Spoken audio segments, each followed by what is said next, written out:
Hello every one. ഈ വീഡിയോയിൽ നമ്മൾ ക്വാഡ്രാറ്റിക് ഇക്വേഷൻസ് എന്നുള്ള ചാപ്റ്ററാണ് ചെയ്യുന്നത്. Okay, quadratic equations. ഈ ചാപ്റ്ററിൻ്റെ കുറച്ച് ബേസിക്സ് ഓൾറെഡി നിങ്ങൾ 9th പഠിച്ചിട്ടുണ്ട്. അതുപോലെ തന്നെ 10th പോളിനോമിയൽസ് എന്നുള്ള ചാപ്റ്റർ.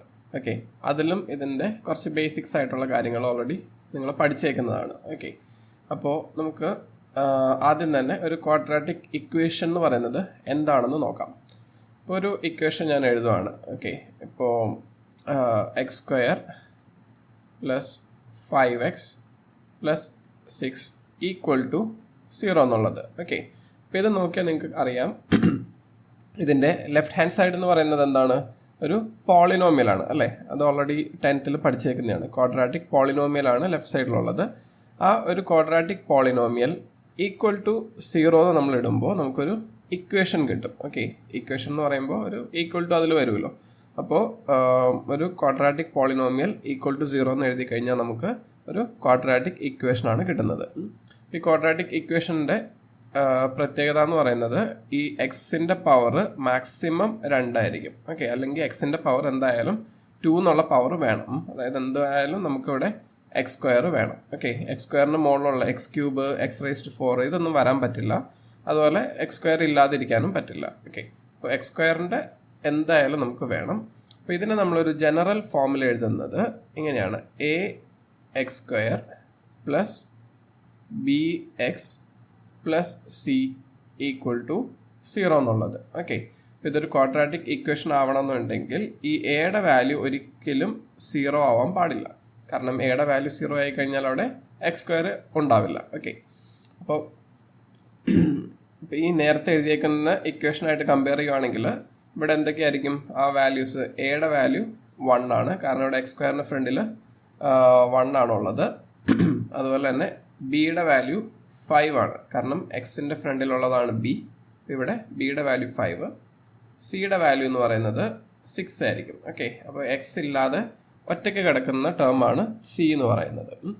ഇവിടെ a = 1, b = 5, c = 6 ആണ്. ഓക്കെ, ഇനി നമ്മൾ പോളിനോമിയൽസിൽ പറഞ്ഞു 0 ഓഫ് എ പോളിനോമിയൽ എന്ന് പഠിച്ചിരുന്നു അല്ലേ? 0 ഓഫ് പോളിനോമിയൽ എന്ന് പറഞ്ഞു. ആ 0 ഓഫ് പോളിനോമിയൽ എന്തായിരുന്നു? ആ പോളിനോമിയൽ എപ്പോൾ 0 ആവുന്നു, അതായത് എക്സിൻ്റെ എന്ത് വാല്യൂവിനാണോ പോളിനോമിയൽ 0 ആവുന്നത്, അതായിരുന്നു നമ്മൾ 0 ഓഫ് പോളിനോമിയൽ എന്ന് പറഞ്ഞത്. ആ സെയിം മീനിങ് തന്നെ, ബട്ട് ഇവിടെ നമ്മൾ എന്താ പറയാന്ന് വെച്ച് കഴിഞ്ഞാൽ ആ ക്വാഡ്രാറ്റിക് ഇക്വേഷൻ്റെ റൂട്ട് എന്നാണ് പറയാം. അതായത് റൂട്ട് അല്ലെങ്കിൽ സൊല്യൂഷൻ എന്നും പറയും. Root of quadratic equation. Okay, root of quadratic equation എന്ന് പറഞ്ഞു കഴിഞ്ഞാൽ ഈ ഇക്വേഷനെ സാറ്റിസ്ഫൈ ചെയ്യാന്ന് വെച്ച് കഴിഞ്ഞാൽ ഇവിടെ റൈറ്റ് ഹാൻഡ് സൈഡിൽ 0 അല്ലേ? അപ്പോൾ നമുക്ക് എപ്പോൾ ലെഫ്റ്റ് ഹാൻഡ് സൈഡിൽ 0 ആവുന്നോ, അതായത് എക്സിന് എന്ത് വാല്യൂ കൊടുക്കുമ്പോൾ ലെഫ്റ്റ് ഹാൻഡ് സൈഡിൽ 0 ആവുന്നോ, അതിനെയാണ് നമ്മൾ റൂട്ട് ഓഫ് ക്വാഡ്രാറ്റിക് ഇക്വേഷൻ എന്ന് പറയാം. ഓക്കെ, ഇപ്പോൾ ഈ കേസിൽ നമുക്ക് നോക്കാം. -2 എന്നുള്ളത് വാല്യൂ നമുക്ക് നോക്കാം. Okay, let x = -2. അപ്പോൾ നമുക്ക് എക്സിന് -2 കൊടുത്തു കഴിഞ്ഞാൽ എന്താ കിട്ടുക? x² എന്ന് പറയുമ്പോൾ -2² + 5 × x. അപ്പോൾ 5 × -2 + 6. അപ്പോൾ എന്തായി വാല്യൂസ്? -2² എന്ന് പറയുമ്പോൾ +4 എന്ന് വരും, +5 × -2 എന്ന് പറയുമ്പോൾ -10 എന്ന് വരും, +6. ഓക്കെ, അപ്പോൾ ഇതിൽ 2 പോസിറ്റീവ് നമ്മൾ ആഡ് ചെയ്യുകയാണ്, 4ഉം 6. അപ്പോൾ 4 + 6 എന്ന് പറയുമ്പോൾ 10 വരും. 10 - 10 വരുമ്പോൾ എന്ത് വരും? 0 എന്ന് വരും. ഓക്കെ, അപ്പോൾ അതിൻ്റെ അർത്ഥം എന്താണ്? -2 is root of x² + 5x + 6 = 0. Okay, അപ്പോൾ ഈ ക്വാഡ്രാറ്റിക് ഇക്വേഷൻ്റെ റൂട്ട് എന്ന് പറയുന്നത് എന്താണ്? ആ എക്സിൻ്റെ വാല്യൂ എന്തായിരിക്കണം? ആ വാല്യൂ കൊടുത്തു കഴിഞ്ഞാൽ നമുക്ക് ലെഫ്റ്റ് ഹാൻഡ് സൈഡ് =0 എന്ന് കിട്ടണം. ഓക്കെ, അപ്പോൾ അതിനെയാണ് നമ്മൾ റൂട്ട് ഓഫ് ക്വാഡ്രാറ്റിക് ഇക്വേഷൻ എന്ന് പറയുന്നത്. അപ്പോൾ ഇത് വെച്ച് നമുക്ക് പല വേർഡ് പ്രോബ്ലംസും എല്ലാം സോൾവ് ചെയ്യാൻ പറ്റും ക്വാഡ്രാറ്റിക് ഇക്വേഷൻസിൽ. അല്ലെങ്കിൽ ചില വേർഡ് പ്രോബ്ലംസും കാര്യങ്ങളൊക്കെ നമുക്ക് ക്വാഡ്രാറ്റിക് ഇക്വേഷൻ യൂസ് ചെയ്താൽ മാത്രമായിരിക്കും സോൾവ് ചെയ്യാൻ പറ്റുന്നത്. ഓക്കെ, ലീനിയർ ഇക്വേഷൻസ് യൂസ് ചെയ്ത് കഴിഞ്ഞാൽ നമുക്ക് അത് ആൻസർ കിട്ടില്ലായിരിക്കും. ഓക്കെ, അപ്പോൾ അങ്ങനത്തെ കേസുകളിലൊക്കെ നമുക്ക് ക്വാഡ്രാറ്റിക് ഇക്വേഷനാണ് നമ്മൾ യൂസ് ചെയ്യേണ്ടത് ആ ഇക്വേഷൻ സോൾവ് ചെയ്യാനായിട്ട്. ഇപ്പോൾ ഒരു എക്സാമ്പിൾ പറയുകയാണ്. പ്രോഡക്റ്റ് ഓഫ് ടു കോൺസിക്യൂട്ടീവ് എന്ന് പറഞ്ഞു കഴിഞ്ഞാൽ അടുത്തടുത്ത് കിടക്കുന്നത്. Okay, product of two consecutive integers is 12 എന്ന് പറഞ്ഞു. Okay, product of two consecutive integers is 12. Find the numbers എന്ന് പറഞ്ഞെന്ന് വെച്ചോ. Find the numbers. ഓക്കെ, ഇപ്പോൾ ഇത് നമ്മളൊരു രണ്ട് അടുത്തടുത്ത് കിടക്കുന്ന ഇൻഡിജേഴ്സ് അത് മൾട്ടിപ്ലൈ ചെയ്ത് കഴിഞ്ഞാൽ 12 ആണ്. ഓക്കെ, അതാണ് ക്വസ്റ്റ്യനിൽ തന്നേക്കുന്നത്. അങ്ങനെയാണെങ്കിൽ ആ നമ്പേഴ്സ് എന്താണെന്നാണ് ചോദിക്കുന്നത്. അപ്പോൾ നമുക്ക് എന്ത് ചെയ്യാം, ഒരു ഫസ്റ്റ് നമ്പർ, ഓക്കെ, 2 നമ്പർ ഉണ്ട്, അതിൽ ഒരു number let first number B X എന്ന് എടുക്കാം. ഓക്കെ, ആദ്യത്തെ നമ്പർ എക്സ് ആണെന്ന് എടുത്തു കഴിഞ്ഞാൽ കോൺസിക്യൂട്ടീവ് എന്ന് പറഞ്ഞാൽ തൊട്ടടുത്തല്ല കിടക്കുന്നത്. അപ്പോൾ സെക്കൻഡ് നമ്പർ എന്തായിരിക്കും? സെക്കൻഡ് നമ്പർ എന്ന് പറയുന്നത് x+1 ആയിരിക്കും. എക്സിൻ്റെ തൊട്ടടുത്ത് കിടക്കുന്നത്. ഇപ്പോൾ x 5 ആണെങ്കിൽ തൊട്ടടുത്ത് കിടക്കുന്ന നമ്പർ എന്തായിരിക്കും? 5+1 6 ആയിരിക്കും. ഓക്കെ, അപ്പോൾ ഒരെണ്ണം എക്സും മറ്റേത് x+1ഉം. അങ്ങനെയാണെന്നുണ്ടെങ്കിൽ എന്താണ് ക്വസ്റ്റ്യനിൽ പറഞ്ഞേക്കുന്നത്?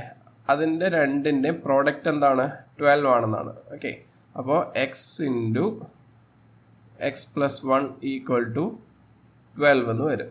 അപ്പോൾ ഇത് നമ്മൾ ബ്രാക്കറ്റ് ഓപ്പൺ ചെയ്യുകയാണെങ്കിൽ ഈ എക്സിനെ വെച്ചിട്ട് എക്സിനെ മൾട്ടിപ്ലൈ ചെയ്യണം, 1നെ മൾട്ടിപ്ലൈ ചെയ്യണം. അപ്പോൾ x × x x² plus x × 1 x = 12 എന്ന് വന്നു. ഓക്കെ, ഇനി ഈ 12നെ ലെഫ്റ്റ് സൈഡിലേക്ക് എടുക്കുകയാണെങ്കിലോ x² plus x -12 = 0.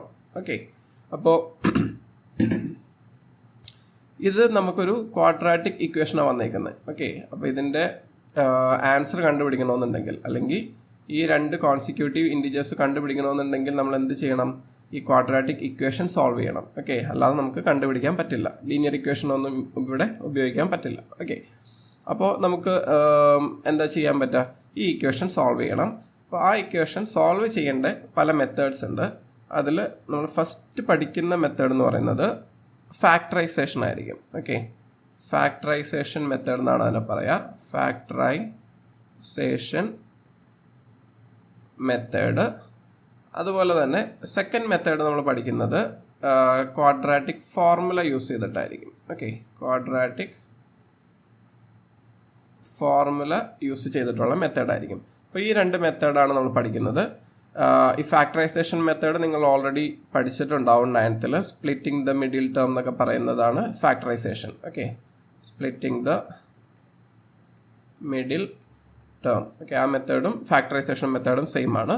Quadratic formula 10th പുതിയതായിട്ട് പഠിക്കുന്ന ഒരു ഫോർമുലയാണ്. ഓക്കെ, അപ്പോൾ ഈ ചാപ്റ്റർ ഈസിയാണ്. നമുക്ക് അടുത്ത വീഡിയോസിൽ ഈ രണ്ട് മെത്തേഡ്സും നമുക്ക് പഠിക്കാം. ഓക്കെ, അപ്പോൾ ഈ വീഡിയോ ഇവിടെ സ്റ്റോപ്പ് ചെയ്യാം.